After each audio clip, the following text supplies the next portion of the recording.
अब सवाल ये पैदा होता है कि वो लोग आ रहे हैं लेकिन उनको सामने कर कौन रहा है? क्या वो ही आ रहे हैं, उनको किसी और के द्वारा प्रमोट किया जा रहा है? ये समझने की जरूरत है।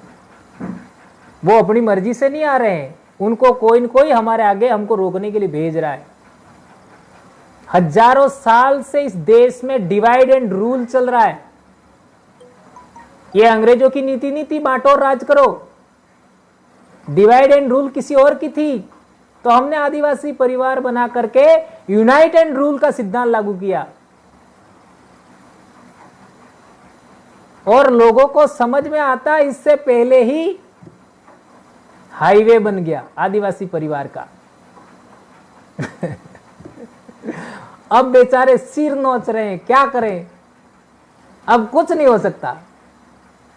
आज मैं चिंतन शिविरों में बोलता था, आदिवासी को जगाना मुश्किल है, जोड़ना मुश्किल है, उसको खड़ा करना मुश्किल है, लेकिन एक बार जाग गया, खड़ा हो गया, तैयार हो गया, रोकना मुश्किल होगा।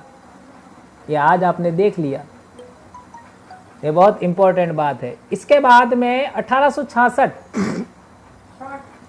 1866 में उदयपुर खेरवाड़ा सड़क बनती है। फिर 1868 में अकाल पड़ता है। उसी दौरान 1823 से 1898 संत सुरमाल महाराज का जन जागरण चलता है। फिर 1878 में पाल मांडव रणसागर वाली घटना घटती है। फिर 1881 में धुलेव का विद्रोह होता है और महाराणा सज्जन सिंह मेवाड़ 20 शर्तों का आदिवासियों के पक्ष में समझौता होता है, 20 शर्तों का। इसके बाद 1842 से 1889 टंटिया भील का मूवमेंट, 1857 से 1930 संत गोविंद गुरु महाराज, 20 फरवरी 1910 पाल पट्टा ईडर रियासत ठाकुर पृथ्वी सिंह से समझौता, 19 शर्तें हमारे पक्ष में। और फिर आता है मानगढ़ का मामला गोविंद गुरु का, 17 नवंबर 1913। 12 नवंबर का पत्र पढ़िए, अंग्रेजों को लिखा था हमारे पूर्वजों ने, 33 सूत्री मांग रखी थी। याद करिए, 1824 पाल लेम्बरवाड़ा 8 सूत्री मांग पत्र, धुलेव में 1881 20 सूत्री मांग पत्र और पाल पट्टा 1910 19 सूत्री मांग पत्र, ये अंग्रेजों ने स्वीकार कर लिया था।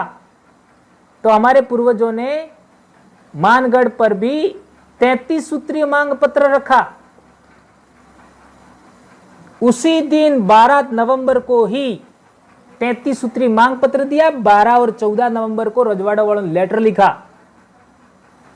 और अंग्रेज उनकी बहकावे में आ गए या उनकी बातों में आ गए या जो भी मानो जैसा भी, और मानगढ़ खाली करने के लिए एमबीसी को अर्थात भीलों के द्वारा भीलों पर गोलियां चलवाई।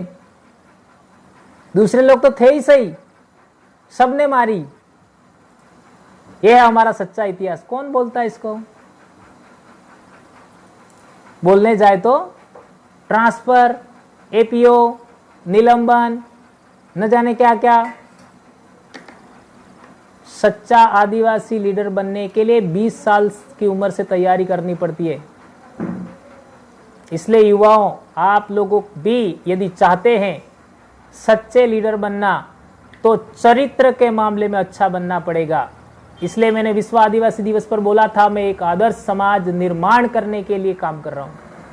यदि आपके चरित्र में दाग होगा तो आपको 40 साल के आसपास जाते, जब आपको पूरा समझ में आ जाएगा, समाज में काम करोगे तो पिछली गलतियों के आधार पर लोग आपको रोक देंगे। मेरे ऊपर कोई दाग नहीं है, मेरे शरीर पर दाग जरूर है, लेकिन मेरे चरित्र पर दाग नहीं है। हमें हर गलती से बचना है। यदि इस तरीके से आप अपने आप को बचा करके समाज के अनुकूल बनाते हुए आगे बढ़ेंगे, बेशक आप बहुत अच्छे लीडर सिद्ध होंगे, आपको बहुत अच्छे लोग प्यार करेंगे। मेरे जैसे चितकबरे से कौन प्यार करता है? करता है क्या? है? ऐसा कैसे हुआ? ऐसे आदमी के साथ में लोग फोटो खिंचवाते हैं। वो मेरे से प्रेम नहीं करते। मेरी जो जानकारी है, मेरा जो कैरेक्टर है, मैं जो बोलता हूं, उससे प्रेम करते हैं। तो आपको भी इसी तरीके से बनना। इसके बाद आपने देखा होगा